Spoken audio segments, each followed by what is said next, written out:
है। भगवान के तो महत्व बहुत ज्यादा है। अपर हुआ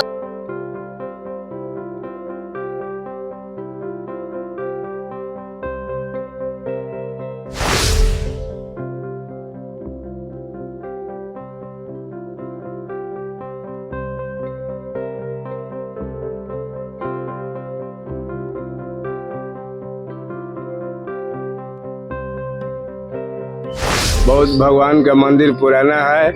यहाँ पर बहुत भक्त जन का मनोकामना पूर्ण होता है। और जय श्री कृष्ण। आज मैं आपको एक ऐसी जगह लेकर के चल रहा हूं जहां पर यकीन करना तो मुश्किल है, लेकिन फिर भी यकीन करना पड़ेगा।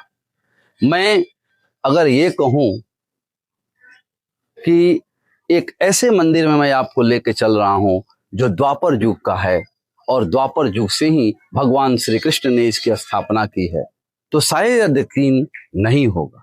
अगर मैं आपसे ये कहूं कि यह वह मंदिर है जो मुगल आताताई औरंगजेब के द्वारा कितनी बार इसको तोड़ने का और नष्ट करने का प्रयास किया गया, तो शायद यकीन नहीं होगा। लेकिन यह सत्य है कि इस मंदिर को मुगल आताताइयों के द्वारा उखाड़ फेंकने की भरपूर कोशिश की गई। तो आज हम आपको आरा शहर से 30 किलोमीटर की लगभग दूरी पर जगदीशपुर नगर में बाबा जोगेश्वर नाथ धाम लेकर के पहुंचे हैं। यह मंदिर अत्यंत प्राचीन है और भक्तों की कामना को यथाशीघ्र यहाँ पर पूर्ण होती देखा गया है। आइए हम आपको मंदिर की तरफ ले चलते हैं। इससे पहले मंत्राशय कर्मकांड विधि चैनल में आपका स्वागत।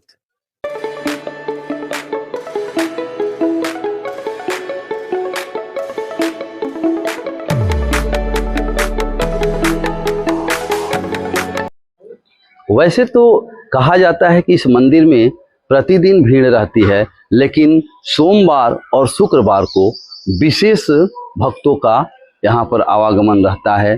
और सावन महीने और फागुनी शिवरात, महाशिवरात्रि जिसको बोलते हैं, या किसी भी शिवरात्रि पर भक्तों का यहाँ पर तांता लगा रहता है। मैं एक फाल्गुनी शिवरात्रि की आपको झलक भी स्क्रीन पर भीड़ का दिखाऊंगा कि कैसे भीड़ यहाँ पर होती है और किस तरह से मेले का आयोजन होता है। आइए हम मंदिर के मुख्य तरफ, द्वार की तरफ बढ़ते हैं।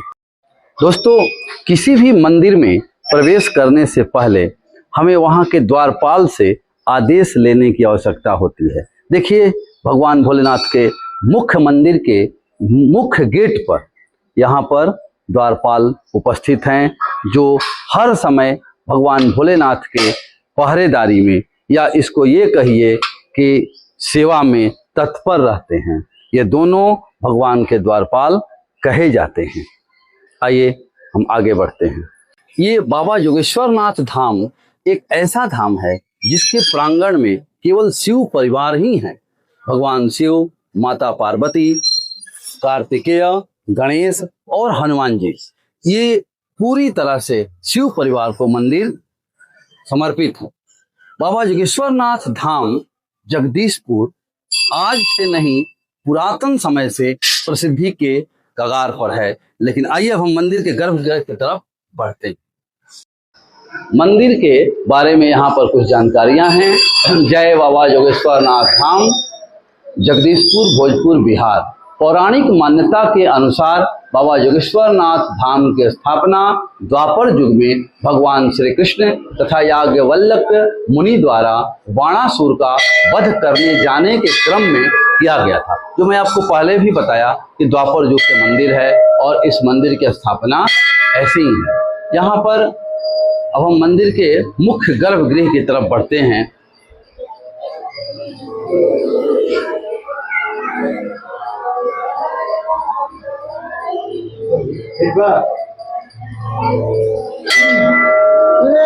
ऐसी आइए मंदिर के गर्भगृह की तरफ बढ़ते हैं। हर हर महादेव।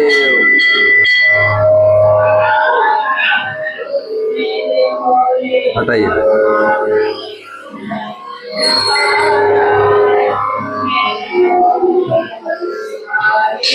दोस्तों, मैं आपको ये भगवान का गर्भगृह है, यही शिवलिंग है। और आपको जो मैं बार बार बता रहा हूँ कि औरंगजेब के द्वारा उखाड़ने का प्रयास किया गया।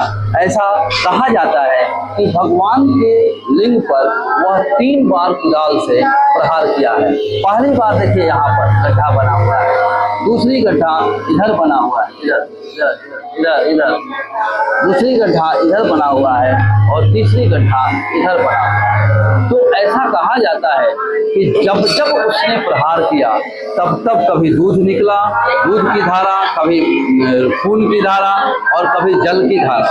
इतनी निकलने के बाद वह समझ गया कि भगवान ये बहुत ही प्रभावशाली हैं और इसलिए इस मंदिर को छोड़ करके वह आगे की तरफ बढ़ गया। ये बाबा जोगेश्वरनाथ धाम की इतनी महानता है। ऐसा कहा जाता है कि यहाँ पर भक्तों की हर एक मनोकामनाएं अतिशीघ्र पूर्ण हो जाती है, इसमें कोई संशय नहीं है। हमारे ये नंदी भगवान हैं।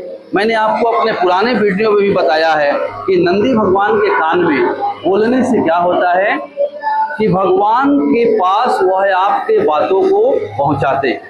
और इस तरह से मैंने आपको पिछला वीडियो में बताया था कि लेकिन एक शर्त होती है, मंदिर में सीधे प्रवेश करना होता है बिना कुछ बोले हुए और भगवान के कान में यानी नंदी जी के कान में आपको उसी समय बोलना है। फिर मंदिर में बिना कुछ बोले बाहर निकल जाना होता है, तभी वह भगवान तक आपके बातों को पहुंचाते हैं। आज गर्भगृह में ही हमारे भगवान के एक भक्त हैं। देखिए मैं इनसे बात करने की कोशिश करता हूँ। माता जी कब से आ रही हैं? भगवान की माता क्या है? हर हर महादेव माता जी। हर हर महादेव। भगवान के बारे में आप कुछ बताइए, कब से आ रही हैं, इनकी क्या महत्ता है? भगवान के तो महत्व बहुत ज्यादा है, हम पर हुआ है, हम जानते हैं, बहुत है, कामना पूर्ण होता है। हाँ होता है। कब से आप यहाँ पर आ रही हैं? हो गया हमारे यहाँ से आना 2 साल हो गया। 6 साल से आप लगी? नहीं 2 साल हो गया। 2 साल? हाँ 2 साल से लगी। 2 साल से हमारे भगवान ने आपकी कामना को पूर्ण किए है। हाँ जो मांगे वो हमको मिला है। हर हर महादेव। आइए अब मैं माता जगत जननी के दरबार में प्रवेश करता हूँ। जय माता दी। ऐसे तो ये गेट यहाँ पर बंद रहता है, लेकिन पंडित जी से आग्रह करने पर मंदिर का गेट खुला है। ये माता जगत जननी हैं और आज तक इनकी जो श्रृंगार करता है, जो भी इनकी पूजा करता है, माता शैलपुत्री हर की कामना को पूर्ण कर देती हैं। यहाँ पर श्रावण मास में माता का श्रृंगार होता है, या फाल्गुनी या बैसाखी शिवरात्रि जो महत्वपूर्ण पर्व आते हैं उस पर माता का और भरपूर श्रृंगार होता है। माता हर की कामना पूर्ण करती हैं और मैं माता से यही आपके लिए भी कामना करता हूं कि हमारे भक्तों की भी मां कामना को पूर्ण करें। जय माता दी। आइए अब मैं एक भगवान के भक्त हैं जो बराबर मंदिर में आते हैं, इनसे जानते हैं कि भगवान भोलेनाथ की कितनी कृपा यहाँ पर रहती है, कब से मंदिर यहाँ पर स्थापित है। हर हर महादेव। आप अपना नाम पहले बताया जाए। मेरा नाम छोटेलाल प्रसाद जगेश्वर। यहाँ पर आप भगवान के बारे में कुछ बताइए कि भोलेनाथ की स्थापना कब से है और भक्तों की क्या यहाँ पर सही में मनोकामना पूर्ण होती है? यह बहुत प्राचीन मंदिर है। हम लोग सुनते आए हैं कि द्वापर युग का स्थापित है और यहाँ जो कोई भी आता है उसका मनोकामना पूर्ण रूप से पूर्ण होता है। बहुत ही ऐतिहासिक है। आप यहाँ पर कब से आ रहे हैं इस मंदिर में? हम बहुत पिछले पीढ़ी बाबू दादा भी आ रहे थे, बहुत पुराना समय से हम लोग आ रहे हैं, बहुत पहले समय से आ रहे हैं। कहने का तात्पर्य है इनका कि भगवान ने सब कुछ दिया, हमारे कई पीढ़ी इस मंदिर में सेवा कर चुकी है और भगवान सबकी मनोकामनाएं को पूर्ण करते जा रहे हैं।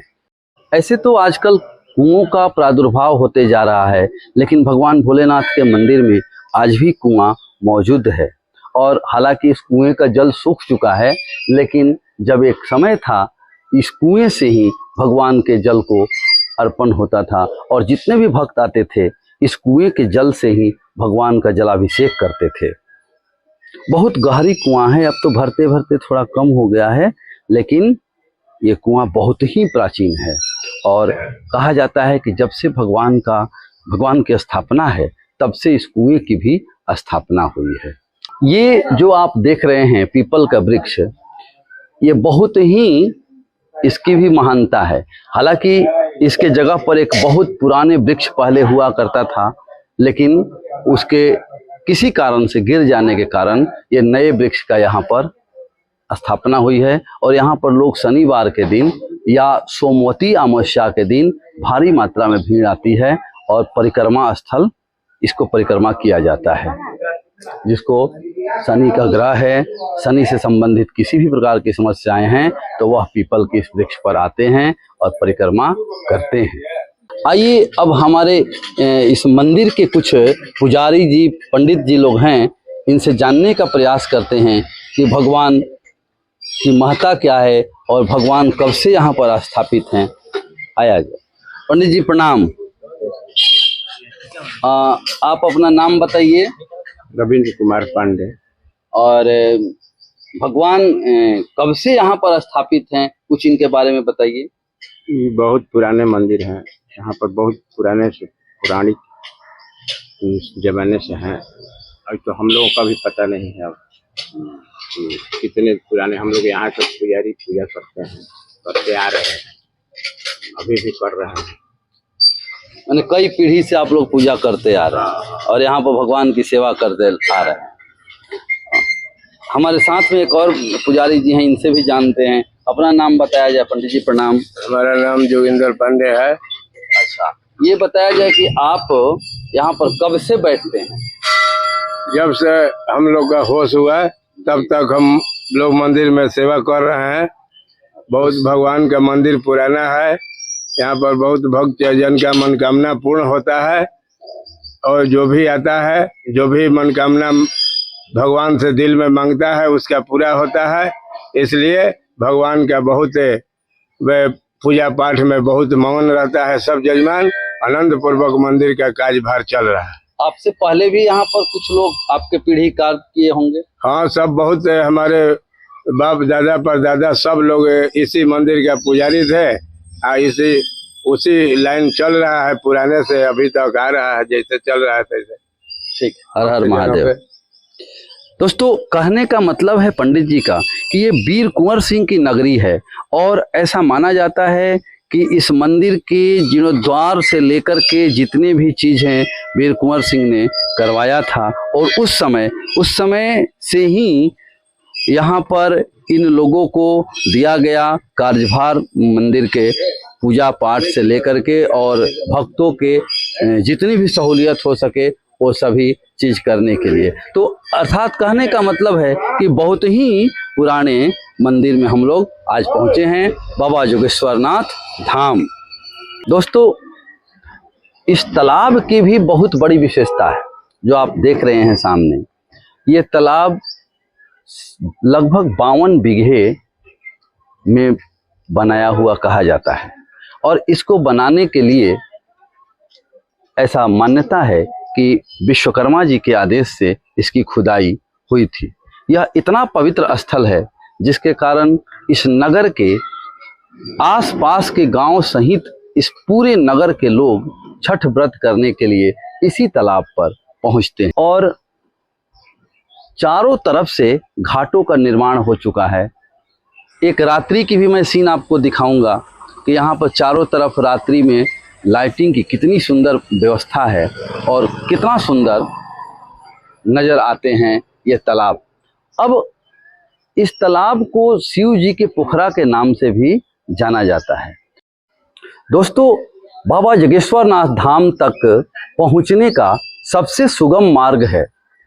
आरा स्टेशन पर अगर आप उतरते हैं तो वहां से लगभग 30 किलोमीटर की दूरी पर जगदीशपुर शहर है। अगर बिहिया स्टेशन पर उतरते हैं तो वहां से लगभग 10 किलोमीटर की दूरी पर जगदीशपुर शहर है। और किसी भी ऑटो, कार या उबर, किसी से भी अगर आप सहायता लेंगे तो आपको गंतव्य स्थान तक पहुंचा सकता है। और आप भी यहाँ पर अपनी मनोकामना को रख सकते हैं। भगवान मनोकामना पूरक कहते हैं। यहाँ पर सबकी भगवान भोलेनाथ मनोकामना को पूर्ण करते हैं। हर हर महादेव। जय सनातन, जय भारत।